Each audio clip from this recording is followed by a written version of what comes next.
on Elves and Counters Company. So a lot of these green creatures in Modern and Legacy, but we're going to look at the standard match here, where Dan Girdler is playing 4-color God Pharaoh's Gift. Yeah, this deck is kind of all over the place, and I'm excited to see what happens. If the mana comes together, we have a lot of powerful options. This is a refurbished build. We're trying to cast Chart a Course, Strategic Planning, get set up with an early God Pharaoh's Gift, and we also have kind of the combo configuration with Combat Celebrant trying to win just with one big turn. So this is basically Jeskai Gift. The only black card here is the Scarab God. So yeah, you're going to be looking at that, including the Combat Celebrant. And we'll go ahead and get started. Dan Girdler with Spire Bluff Canal. How long, what turn do we think that Pikula is going to piece together what he's playing against? I think he's going to have to see a God Pharaoh's Gift. Yeah, right now, search for Azcanta turn 2 from Dan. That's pretty innocuous. Yeah, this could still be something like Grixis Energy. Well, the good thing about Sultai Constrictor is that it doesn't really care. A lot of times this is a deck which it's going to make a great 2-drop, and then we'll just start attacking. Yeah, Pikula's plan, just get on the battlefield, start beating down, and if he's not executing there, he's going to lose to pretty much any deck in the format. So right now, Aether Hub. Going to probably likely spend that energy for Chris, however. Yeah, big check for the deck is definitely the turn 2 Constrictor, though he has a nice one anyway. Yeah, Glint Sleeve Siphoner, which actually, because he could cast that off as dual land, he goes up to 2 energy, which means if it survives, he'll get an extra card right away. And with the lands that Girdler has led on, this looks like a deck that's going to have something like Harness Lightning, Fatal Push, so the Constrictor is not that great, and getting extra cards would certainly be. If he's able to get to the draw step, or the upkeep rather, with the Siphoner, draw an extra card. Though this is not really the matchup where that's going to pay off. Looks like there's a little bit of trigger. What happened was Dan Girdler misresolving search for Azcanta, put the card on the bottom instead of in his graveyard. Look, there will be just checking in with a judge to make sure that it's corrected appropriately. And it looks like they said, yes, we'll put it in the graveyard, not on the bottom. That's what the card does. Yeah. A caution giving for misresolving the trigger. Obviously, the graveyard's where you want it anyway. Yep. Just some confusion. So Chris does get the extra card off Siphoner, though, going to 19. It does survive through the untap. We see in Dan's hand a copy of Sweltering Suns. He has, looks like 2 of those in the main deck. Now, he'll have the option to cycle it here, as it looks like he doesn't have double red just yet. Right, Spiral Bluff Canal, double island, and those are the 2 islands in the deck. Again, this is kind of a 4-color mana base, and... Ooh, I look at his mana base. 2 island, 2 mountain, 2 plains, 2 swamp. This is wild. Yeah, this deck really all over the place. And he's off the 2nd red for that Sweltering Suns, but then this deck also is just playing 3 Angel of Invention at the top of the curve and Azor the Lawbringer. The mana's really not working out. I mean, I like what he's doing here, but that is some ambitious set of cards. Yeah. Servant of the Conduit comes in for Chris. He gets to cast it off Blooming Marsh, getting him up to 3 energy after that attack. You see Dan will go ahead and put Refurbish in the graveyard from search. He declined to cycle that Sweltering Suns. He's hoping to hit another red, as the board would be pretty good for a Sweltering Suns. Yeah, this would be a nice spot for it. The land is Ipnu Rivulet, just more blue mana. Really gross. Right, so there's actually a lot of just singular blue sources. Dan's going to try to do something here, though. Here's Champion of Wits, drawing 2, discarding 2. You see a main deck copy of Negate in his hand. And this turn, now Chris should know what's going on. Refurbish put in the graveyard by the search, Champion. Angel of Invention, Vizier of Many Faces, discarded. Yeah, we got it. Yeah. It's probably still confusing. Chris is wondering how this is the turn that just happened, but at least now he should know what the deck is. He's probably not seeing Azor coming, though. Right, that one. Not based off the information given. Right, that one should surprise anybody, I'm pretty sure. Another extra card here for Pikula from that Siphoner. And one of the things, I'm a pretty big fan of the Constrictor decks in general and Standard, is that, yes, Dan's doing a bunch of very fancy things, but what Chris has the advantage is he can ignore it. Play things, attack, pump, whatever. Right. Yeah, until Dan can set up the God Pharaoh's Gift, he's not doing much of anything. And the backup plan of just starting to cast 5-mana spells, things like eternalizing the Vizier of Many Faces, this doesn't do enough. No. Chris is going to present way too much pressure for a plan like that.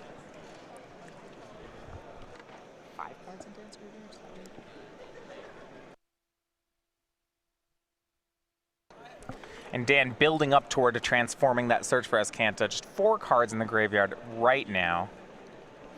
Another Aether Hub from Pikula. Can transform that and have yet another source of blue mana. 5 mana. Are we looking at a Gear Hulk? We are. Here's Verder's Gearhulk. We'll see whether Chris wants to share or whether he wants to give all of it to Glint Sleeve Siphoner. And I love this play. No sharing. Let's make this a 6/5 menace.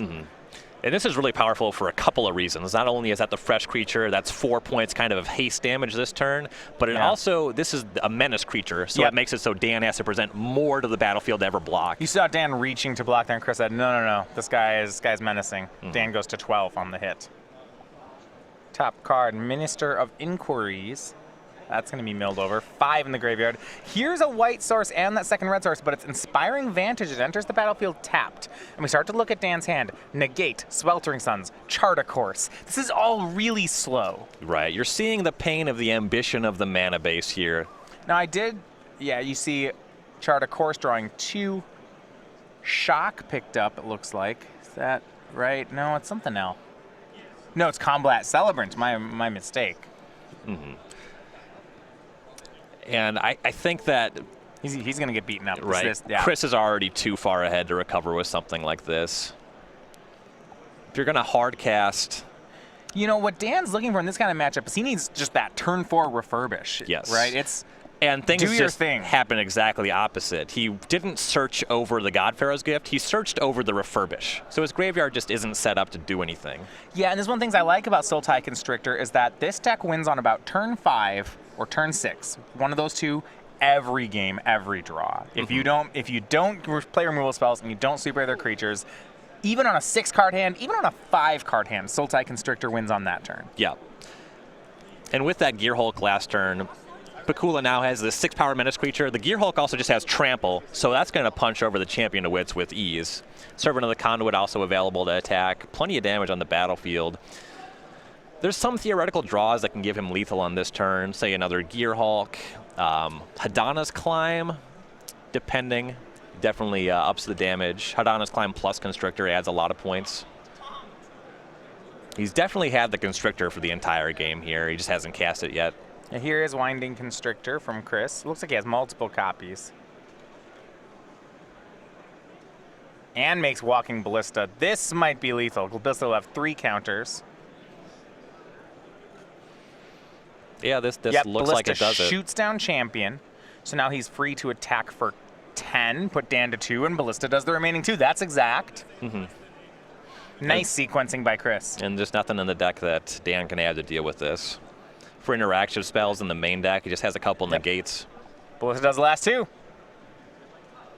And that's going to be it for game number 1. Chris Pikula picks it up in Standard. You see up over in the Legacy seat, more good news for the team on the left. Jarvis Yu with lands takes a game over Elves. Tabernacle figures to be pretty good against the go-wide creature deck. Absolutely. So, some advantages here for the team of Yu, Duke, and Pikula. We'll be back with game number 2 in just a minute.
Back here with round number 1 of the Standard Open here from Cincinnati.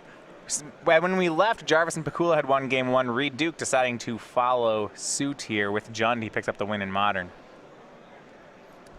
Imagine here, Ryan, this weekend we are casting from the Duke Energy Center here in Cincinnati. So I think as Reed and his teammates often like to say, there may not be any question as to who runs these streets. Yeah, a little bit of home field advantage. Though, amusingly, we have a Cornell, a Dartmouth, no Duke College represented. No. Anyway, let's go to sideboards here.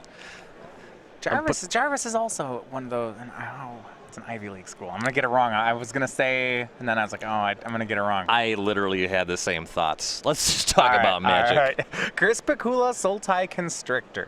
So he knows up against God Pharaoh's Gift, and because of that discarded Combat Celebrant at the end of game 1, he probably knows the type of God Pharaoh's Gift he's against as well. Yeah, has a pretty good idea. In the sideboard here, we have 3 Duress, 3 Thrashing Brontodon, 2 Cartouche of Ambition, 2 Death Gorge Scavenger, a Fatal Push, a Carnage Tyrant, a Lifecrafter's Bestiary, a Vraska's Contempt, and a Vraska Relic Seeker. So Chris is pretty solidly the beatdown in this matchup. He's playing against a combo deck that has some pretty strong inevitability. Ways to break up the combo. The Duress is fine. Death Gorge Scavenger actually pretty powerful in the matchup. Yeah. Keep that graveyard low, keep the creatures out of there. And also, I like the Thrashing Brontodons a good amount, just an answer to God Pharaoh's Gift. So how much does he want cards like, I guess, yeah, so Thrashing Brontodon answers God Pharaoh's Gift. Vraska's Contempt, it exiles creatures, which is going to be good against a graveyard deck. Now, this is his 4th copy of it. There's already 3 in the main. And I don't know how reactive he actually wants to be in this matchup. Yeah, that's a little heavy on just spot removal for a matchup like this. If Dan's just casting creatures, Chris is in pretty good shape. And if he's triggering God Pharaoh's Gift, Contempt's not doing enough. Now, on Dan Girdler's side, he's got a couple different copies of cards already in his main deck. So he has another Sweltering Suns. I assume he'll like that. He's got more negates.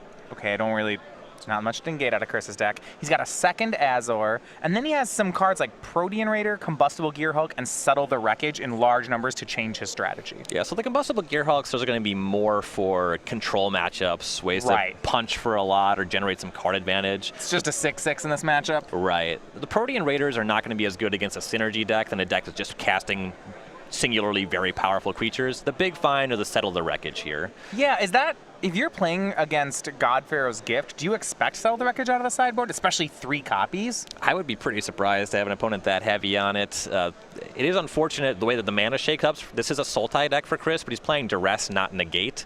So you kind of have to Duress at the right spots to really beat the Settle. If Chris can see it or even grab the Settle with a Duress, he'll be in pretty good shape. But generally, it lines up very well against his deck. Big question. So I play some Constrictor, and I don't always think about Settle out of this deck. Big question for me, think about those lands from game 1 on Dan's side. Can he cast Settle the Wreckage? Yeah, the Spirebluff Canal, Island, Ipnu Rivulet deck.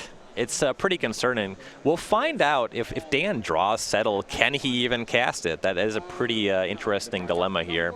And we're underway. Here's the Inspiring Vantage on turn 1, so Dan potentially in shape to cast cards like that. Yeah, and we see another tap land from Chris. I'm interested to see how Dan's mana can come together. It looks like he'll have that turn 2, we see Ipnu Rivulet, a copy of Cathartic Reunion. That helps a lot. He also has strategic planning, so we'll see how he wants to lead out here. Looks like it will be Cathartic Reunion. Discard 2, draw 3. Might as well get that one out when there's no chance of negate. You really won't want to see that countered. Right. He'll get rid of God Pharaoh's Gift and Angel of Invention. So if he can find Refurbish, he's all set up.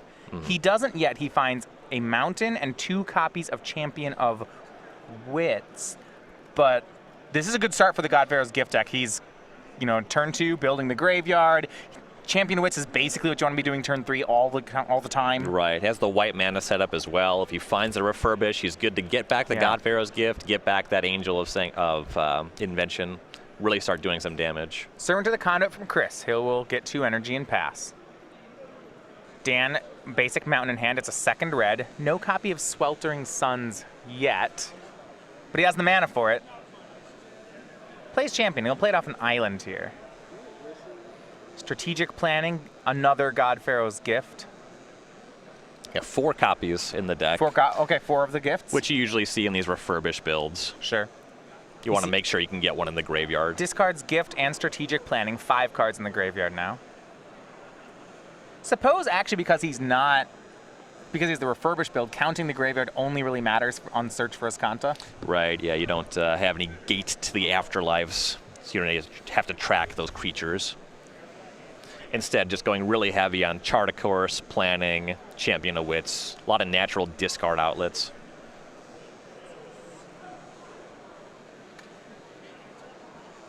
Chris Pikula, basic, Forest. Chris's start's been pretty slow so far, though turn 3, 4, that's generally when the deck tends to get on the battlefield in a big way. Yeah, it feels slow because he's on the draw. The thing about green-black is that it's, and I know like I said this earlier, it's got about this 1 speed. Okay, he played a tap land into a 2-drop. You think that's slow, but that's just what the deck does. Right, that's the deck's pace. Yep.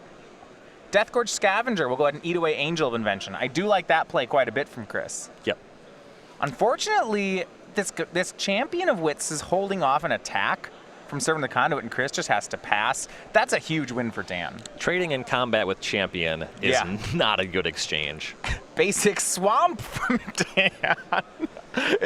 If I'm in Chris about my eyebrows raise at that one. Like Basic Swamp. What are you doing, man? Right.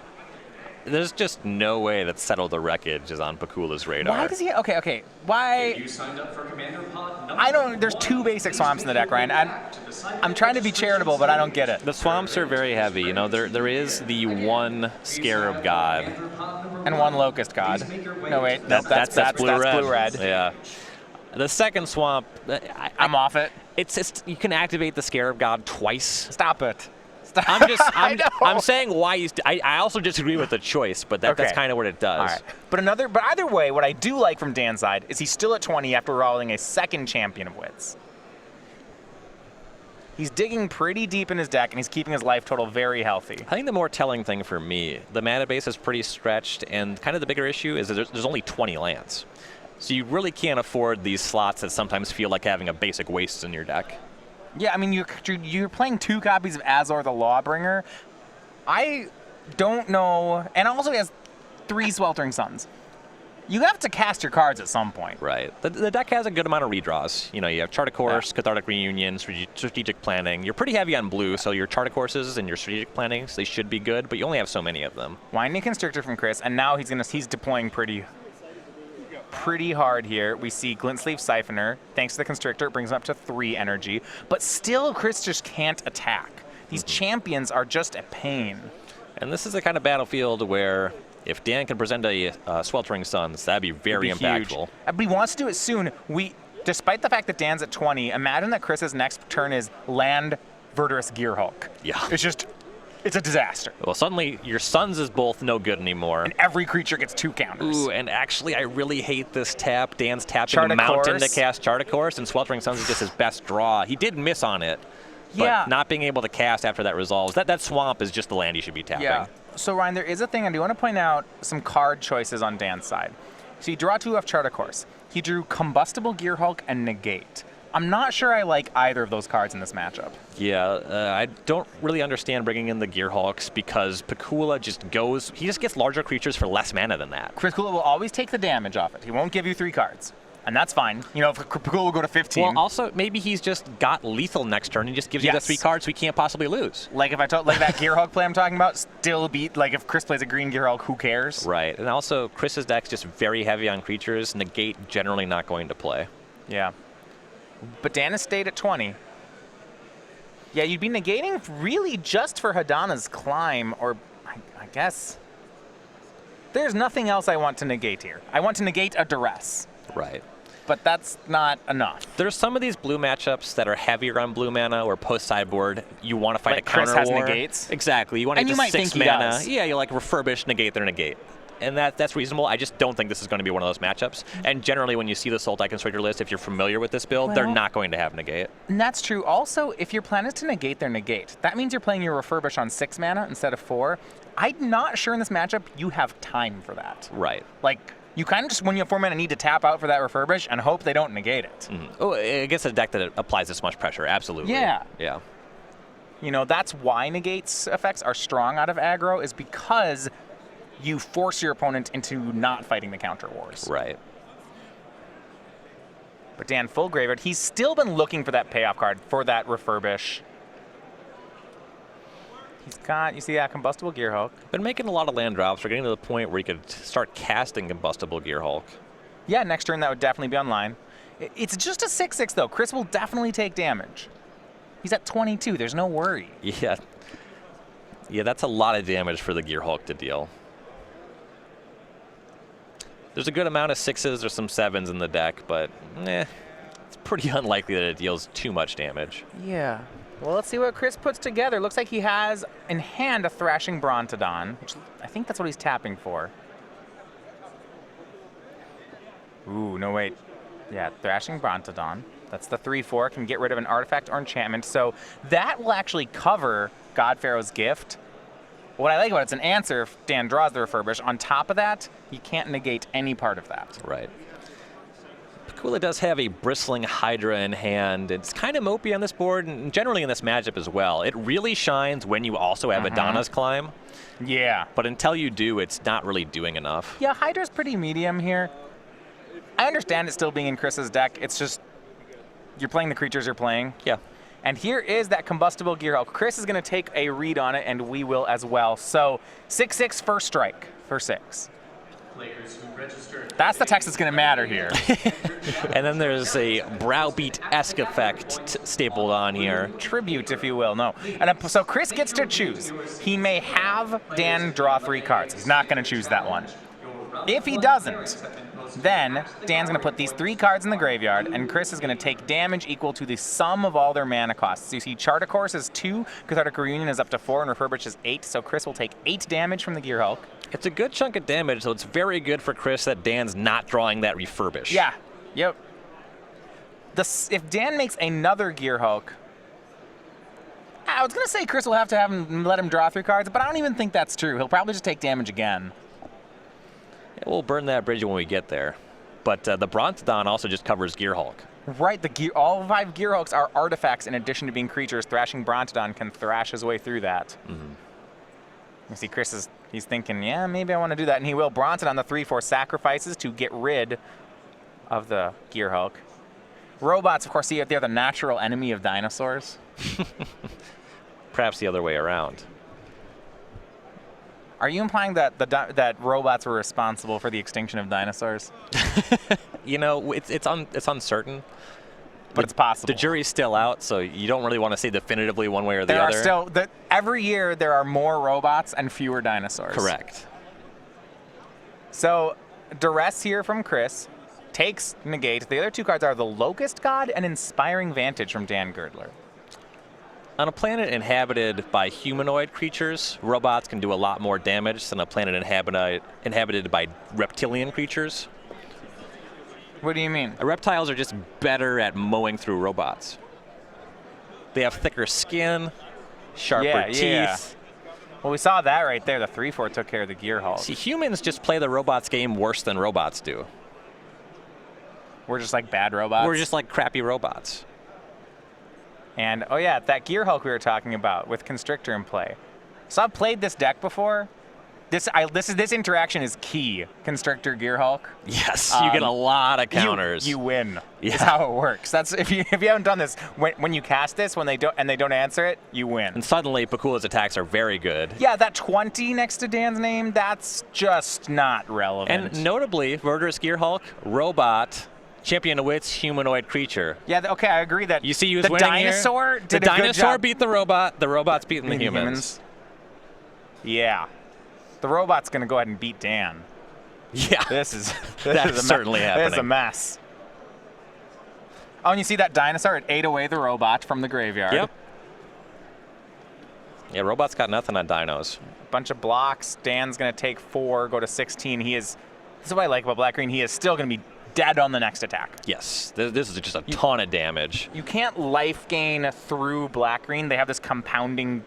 They compound their board presence so hard that you need to sweep them or they will win. Right. And at this point, it would have to be settled for Dan. He picked up Refurbish, but because of that Raptor, that graveyard hate, the Angel... There's no creature. Exactly. There's no big hits anymore. Yeah, the Gearhulk's gone. The Angel Invention's gone. You can refurbish... so you're refurbishing God Pharaoh's Gift, and then you get back... Champion of Wits? That's all. That's your choice. Yep. Yeah, that's just not going to be enough. There's just too much going on the other side of the battlefield. Ryan, if Dan can't figure this out, it's going to be the clean 5-0 over in Legacy, as is. Lands takes care of a creature deck. Jarvis, you is the winner, 2-0. Yep. And I think Chris Pikula is going to go ahead and make this a clean sweep. Yeah, and Dan not even going for the refurbish, just the Locust God. Well, it's a good creature here, but I think he might be dead on board.